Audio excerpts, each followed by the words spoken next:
The forbidden encounter. The merchant's daughter. Elena stood at her window, watching the morning sun paint the coastal city of Silvermere in shades of gold and pink. The sea stretched endlessly before her, waves dancing with freedom she could only dream about. In 3 days, she would become Lady Marcus's wife. In 3 days, her life as she knew it would end. She touched the heavy emerald necklace at her throat, a gift from her future husband. Felt like a chain. At 22 years old, Elena had spent her life helping her father run their successful merchant business and secretly using her gift to heal the sick in the lower districts of the city. Her hands could mend broken bones, cure fevers, and ease pain with just a touch. It was magic her mother had passed down before dying when Elena was just a child. "You must keep it hidden," her mother had whispered on her deathbed.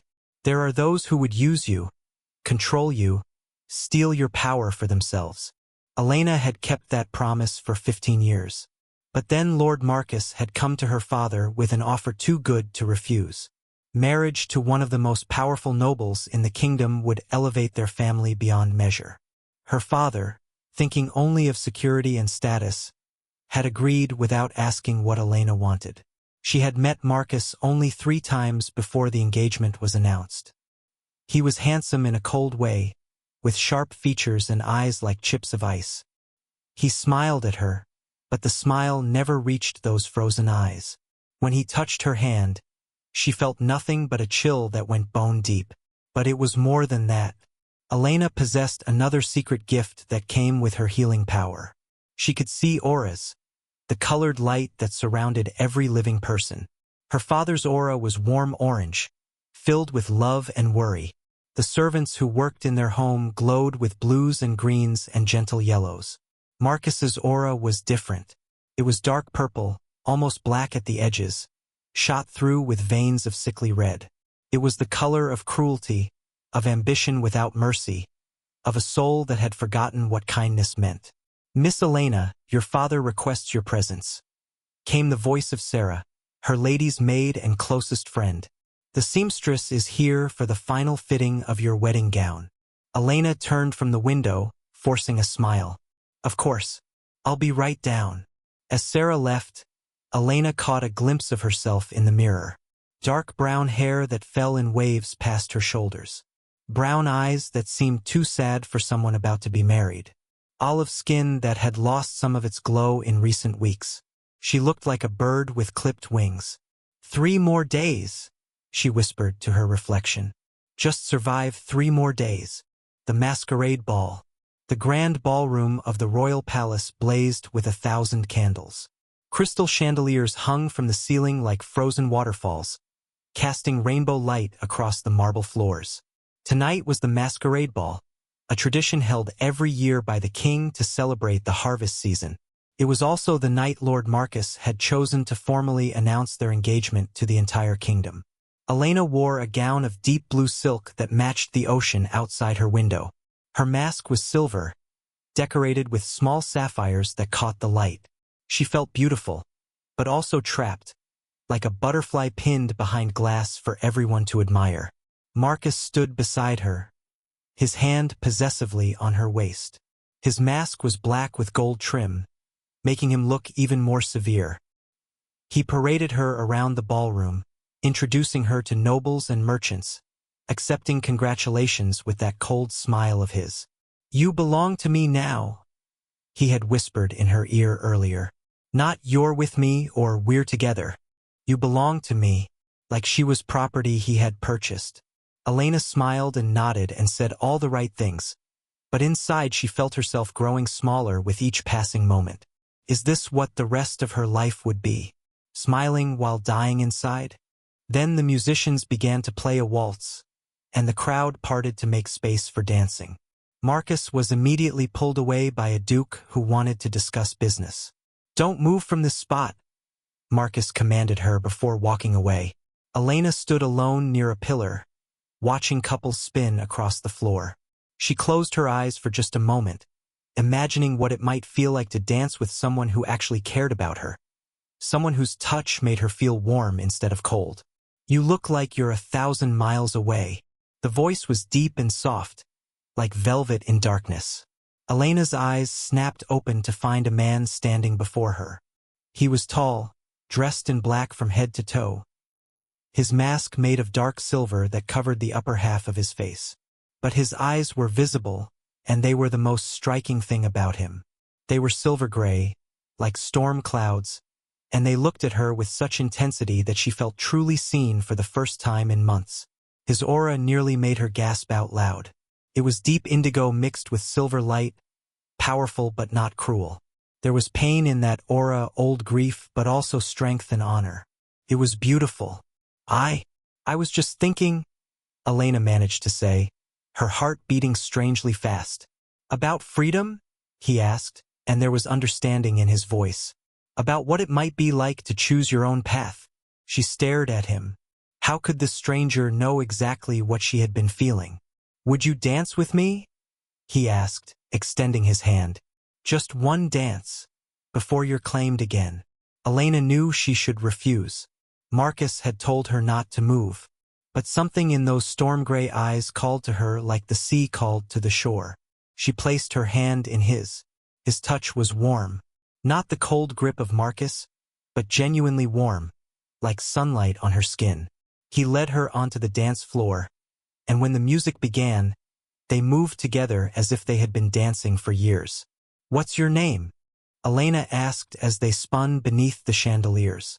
Kale, he said simply. And you are Elena, the merchant's daughter who heals the sick in secret. She nearly stumbled. How do you know that? I know many things, Kale said, his voice gentle. I know that you have a gift that makes you special. I know that you're about to marry a man you fear. And I know that you deserve so much more than the life he'll give you. Tears pricked at Elena's eyes. No one had ever spoken to her like this, had ever acknowledged what she was feeling. Who are you? She whispered. Someone who understands what it's like to be trapped by duty, Kale replied. His hand tightened slightly on her waist, protective rather than possessive. Someone who wishes he had met you first. The world seemed to narrow down to just the two of them. The other dancers faded away. The music became distant. All Elena could see were those silver-gray eyes looking at her like she was the most important person in the world.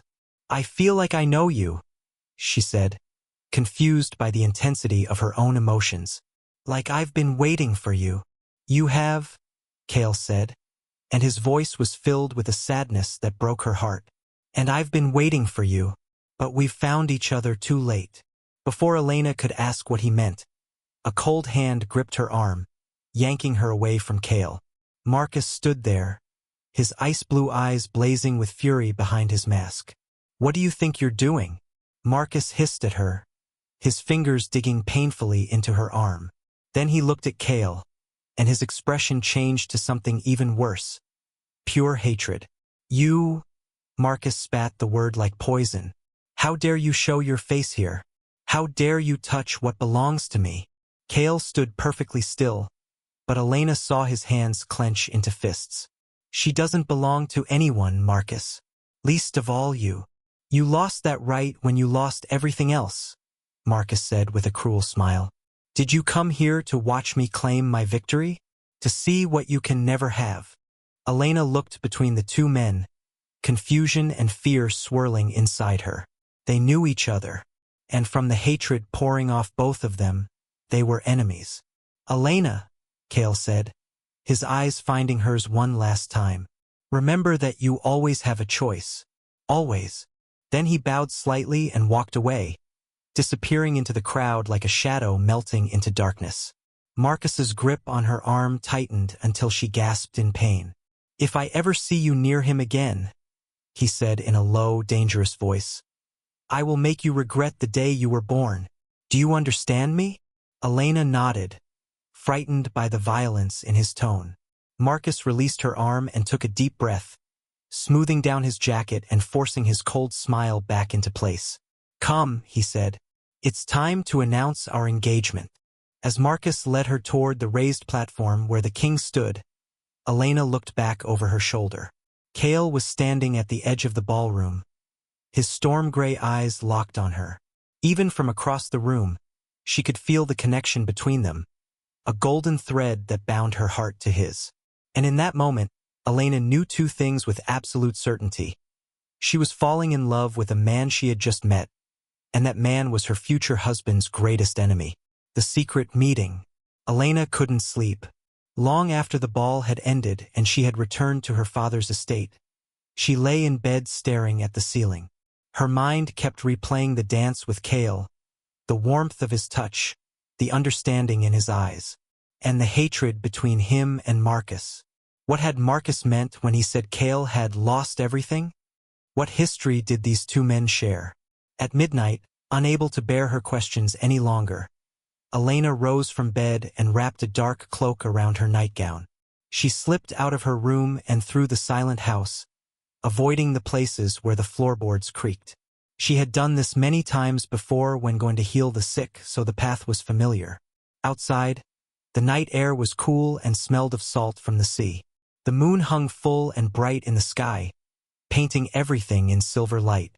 Elena walked through the gardens behind her father's estate, past the roses and the fountain, to the small iron gate that led to the public park beyond. She didn't know why she was going there. She just had a feeling, a pull in her chest that led her forward. And there, standing beneath an ancient oak tree, was Kale. He had removed his mask. In the moonlight, she could see his face clearly for the first time. He was younger than she had thought, perhaps only a few years older than her own 22 years. His features were strong and handsome, with high cheekbones and a firm jaw. His dark hair fell slightly over his forehead. But it was his eyes that held her, those storm-gray eyes that seemed to see straight into her soul. "I knew you would come," Kale said softly as she approached. "I felt you searching for answers." "How did you know I'd be here?" Elena asked, stopping a few feet away from him. "The same way you knew where to find me," Kale replied. "We're connected, Elena. Can't you feel it? It's like a thread of light binding your heart to mine." Elena nodded slowly. She did feel it, had felt it from the moment their hands touched during the dance. "What is it? This connection?"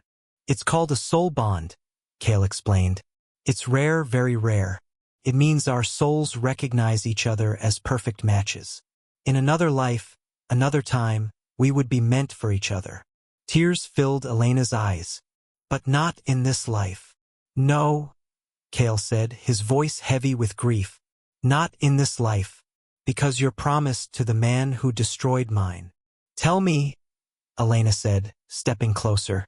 "Tell me what happened between you and Marcus."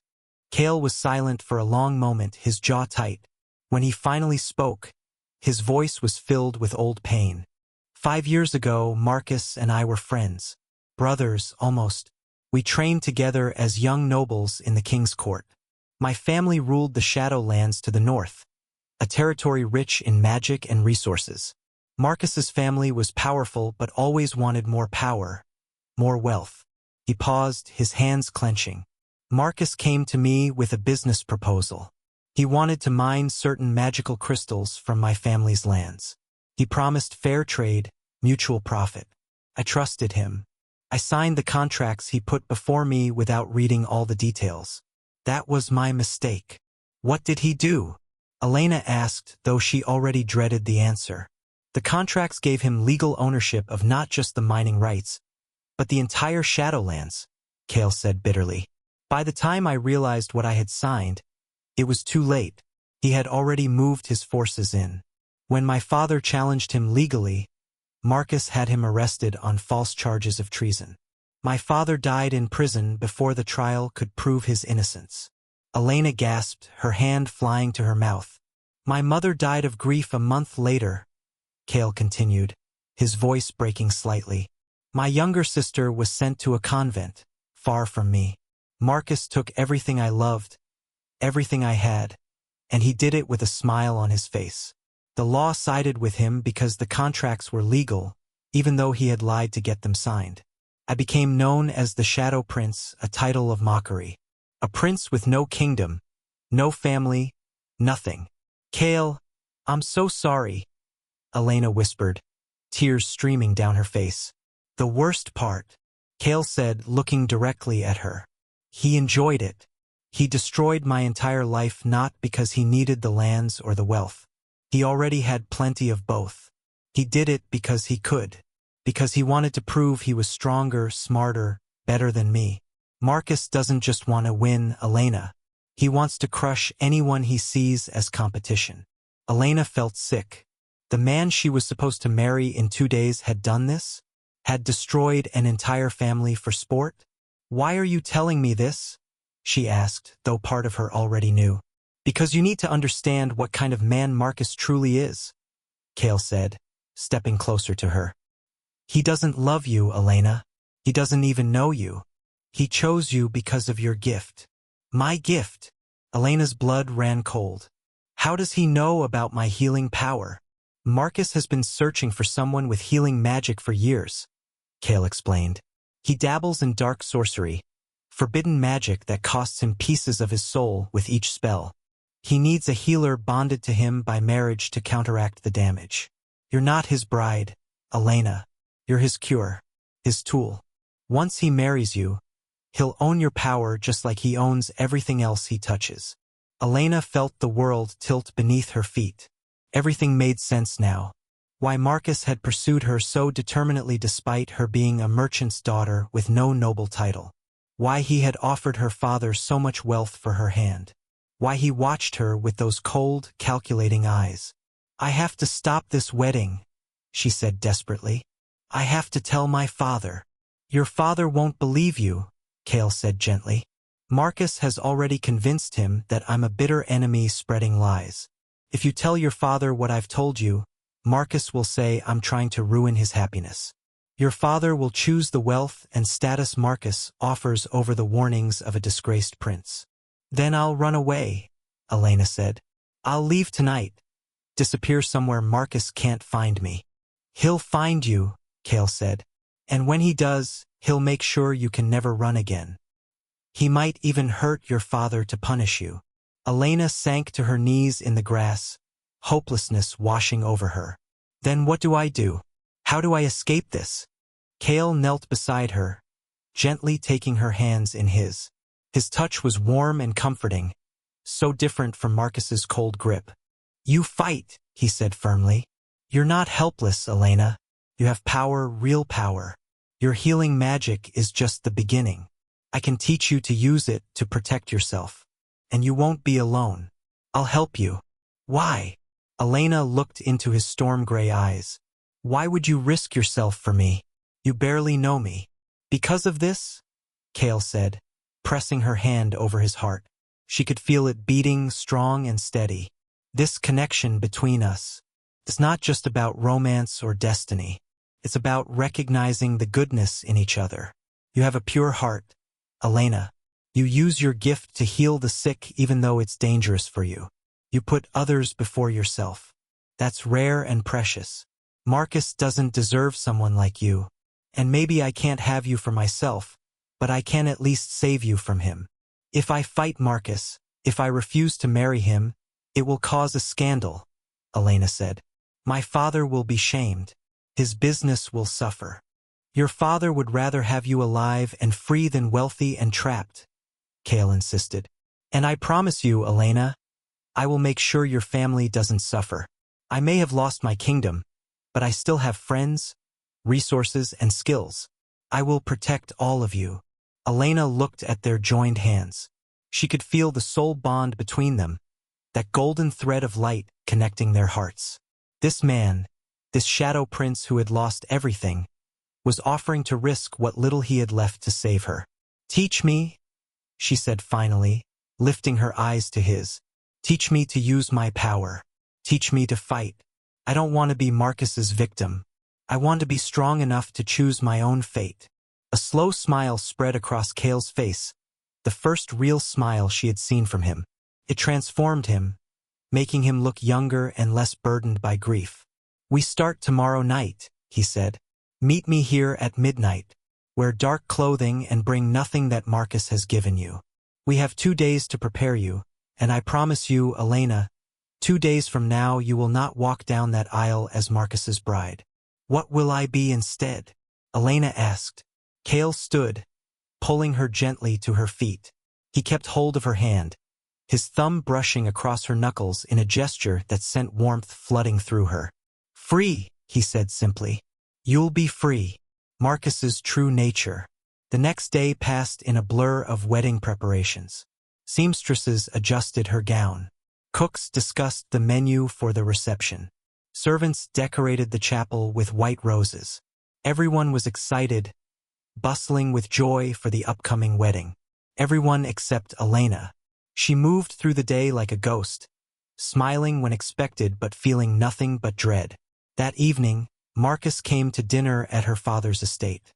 He was charming as always, complimenting the food, discussing business with her father, and occasionally touching Elena's hand with his cold fingers. After dinner, Marcus asked to speak with Elena privately in the garden. Her father agreed happily, thinking the couple wanted a romantic moment before their wedding. Once they were alone among the roses, Marcus's charming mask slipped. "I heard an interesting rumor today," he said, his voice soft but dangerous. "Someone saw you in the park last night. Very late. Very alone." His ice-blue eyes fixed on her face. "Where were you, Elena?" "I couldn't sleep," Elena said, forcing her voice to stay steady. "I took a walk to clear my head." Wedding nervous. Wedding nervous, Marcus repeated slowly. "And you didn't think to wake your maid to accompany you? That's very dangerous, Elena. A young woman alone at night. Anything could happen." The threat in his words was clear. Elena's heart pounded, but she met his gaze without flinching. "I was perfectly safe," she said. Marcus stepped closer, backing her against a stone wall. He placed his hands on either side of her head, trapping her. Up close, his aura was even darker than she remembered, pulsing with malice. "Let me be very clear," Marcus said, his breath cold on her face. "In 2 days you will be my wife. That means you belong to me, body and soul. Your power will be mine to use. Your days will be spent healing me from the costs of my magic.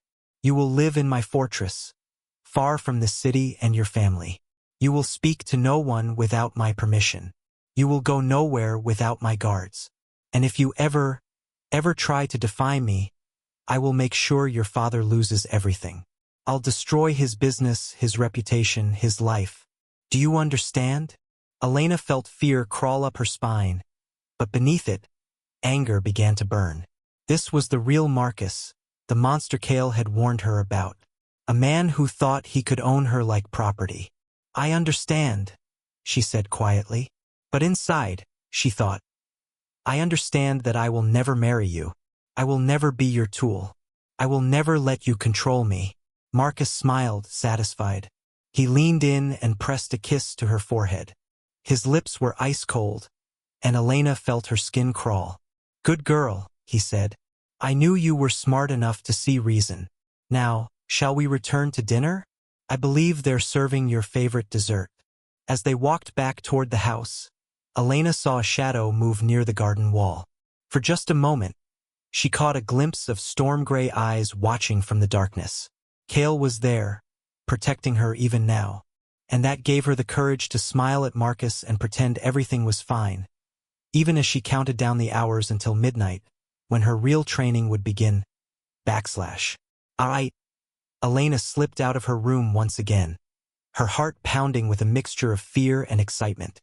She wore a simple dark dress and sturdy boots, leaving behind all the jewels and fine things Marcus had given her. In her pocket, she carried only a small knife her brother had given her years ago for protection. The park was empty except for Kale, who stood waiting beneath the oak tree. But this time he wasn't alone. 2 figures stood with him, both watching her approach with curious eyes. "Elena," Kale said, gesturing to his companions. "These are my most trusted friends. This is Lyra, my captain of the guard, and Finn, a master of magic." The woman, Lyra, was tall and muscular with short black hair and sharp green eyes. She wore leather armor and had 2 swords strapped to her back. Her aura was bright red, the color of a warrior's courage and loyalty. The man, Finn, was older with silver-streaked brown hair and kind blue eyes. He wore simple robes and carried a wooden staff carved with strange symbols. His aura was deep purple, the color of wisdom and powerful magic. "It's an honor to meet you, Lady Elena," Lyra said with a slight bow. "Kale has told us about your situation. We're here to help." "We don't have much time," Finn added gently. "The wedding is tomorrow evening. We need to teach you enough to protect yourself and get you to safety before then." Elena looked at Kale. "You're risking your friends for me too?" "They volunteered," Kale said with a small smile. "Lyra has been with me since before I lost my kingdom. She lost her home too when Marcus took my lands. And Finn is my teacher, the one who helped me survive after my family died. They understand what Marcus is and what he'll do if he marries you." "Then let's begin," Elena said, straightening her shoulders. "I'm ready." For the next hour, they worked in a small clearing deep in the park where no one would see them. Finn taught Elena about her healing magic, explaining that it was connected to light energy, the opposite of the dark magic Marcus used. "Your power doesn't just heal bodies," Finn explained, his staff glowing softly. "It can also purify dark magic, break curses, and protect against shadow spells. That's why Marcus wants you so badly. You're his perfect counterbalance." Elena closed her eyes and focused on the warmth she always felt when healing someone. Under Finn's guidance, she learned to pull that warmth to the surface of her skin, creating a soft golden glow around her hands. "Beautiful," Finn said approvingly. "Now try to extend it outward, like a shield." Elena pushed the golden light away from her body. It flickered and wavered, but slowly formed a transparent dome around her. When Finn gently tapped it with his staff, the barrier held. "Excellent for a first attempt," Finn said. "With practice, this shield will protect you from most magical attacks." While Finn taught her magic, Lyra taught her how to fight. The warrior woman was patient but firm, showing Elena basic self-defense moves. "You don't need to become a master fighter overnight," Lyra explained, demonstrating a simple blocking technique. "You just need to know enough to buy yourself time to escape or to use your magic. Always aim for the eyes, throat, or knees. Don't try to be fancy. Be effective." Elena practiced the moves over and over, her muscles burning with effort. It was harder than it looked, but she refused to give up. Every time she stumbled or made a mistake, she thought of Marcus's cold smile and found the strength to keep going. Kale watched from the side, occasionally offering advice but mostly letting his friends do the teaching. When they took a break for water, he approached Elena. "How are you feeling?" he asked softly. "Exhausted," Elena admitted, wiping sweat from her forehead. "But also stronger, more in control. I've spent so long feeling helpless, like I had no choice in my own life. This feels like taking my power back." "That's exactly what it is," Kale said, his storm gray eyes warm with pride. "Marcus has spent his life taking power from others. It's time someone showed him that not everyone can be controlled." Elena looked up at him. In the moonlight, he looked almost ethereal, like a prince from a fairy tale. But there was nothing soft about him. He was strength and shadow, forged by loss and pain into something unbreakable. "Why do you care so much?" she asked. "I know you said it's because of the soul bond, but there's more to it, isn't there?" Kale was quiet for a moment, his gaze distant. "When Marcus destroyed my family, I felt powerless. I couldn't save my father, couldn't protect my mother, couldn't keep my sister safe. I've lived with that guilt for 5 years. I've spent every day planning revenge, thinking about how to make Marcus pay for what he did." He turned back to her, and she saw the raw emotion in his eyes. "But then I met you, and I realized that the best revenge against Marcus isn't destroying him the way he destroyed me. It's saving you, taking away something he wants before he can claim it, showing him that he doesn't always win. Is that all I am to you?" Elena asked, her heart sinking slightly. "A way to hurt Marcus?" "No," Kale said immediately, stepping closer. He reached up and gently cupped her face in his hands, his touch warm and careful. "No, Elena. You were that at first, I won't lie. But the moment I saw you at that ball, the moment we danced, everything changed. You're not a weapon against Marcus. You're the first light I've seen in 5 years of darkness. You're the first person who made me remember what it's like to care about something other than revenge. Tears filled Elena's eyes. I feel the same way, she whispered. I've never felt as alive as I do when I'm with you. Even if we only have tonight, even if this is all we ever get, I'm grateful for it. Cale leaned his forehead against hers, his eyes closing. We'll have more than tonight, he promised. I swear to you, Elena, we'll have a lifetime. Break's over, Lyra called out, breaking the moment. We've still got a lot to teach her before sunrise. The training continued until the sky began to lighten with dawn. By the time Elena returned to her room, exhausted and sore, she had learned to create a shield of light, to throw small bursts of healing energy as defensive weapons, to break free from a hold, and to strike where it would hurt most. It wasn't much, but it was more than she'd had before. And it was enough to give her hope. The night before the wedding. The day of Elena's wedding dawned gray and gloomy, with clouds covering the sun. Elena spent the morning in her room, supposedly resting before the evening ceremony. In reality, she was preparing for the escape. The plan was simple. During the wedding ceremony, right before she was supposed to say her vows, Elena would use her magic to create a distraction. Cale, Lyra, and Finn would be hidden among the guests. In the chaos, they would grab Elena and get her out of the chapel. Horses would be waiting outside the city gates, and they would ride to a safe house Cale maintained in the mountains. It was dangerous. It would cause a scandal. Marcus would be furious. But it was her only chance at freedom. As evening approached, Sarah came to help Elena dress in her wedding gown. The dress was beautiful, made of white silk with silver embroidery, but Elena felt like she was putting on a funeral shroud. You look beautiful, miss, Sarah said, but her voice was worried. Though you seem very pale. Are you feeling all right? Just nervous, Elena lied, forcing a smile.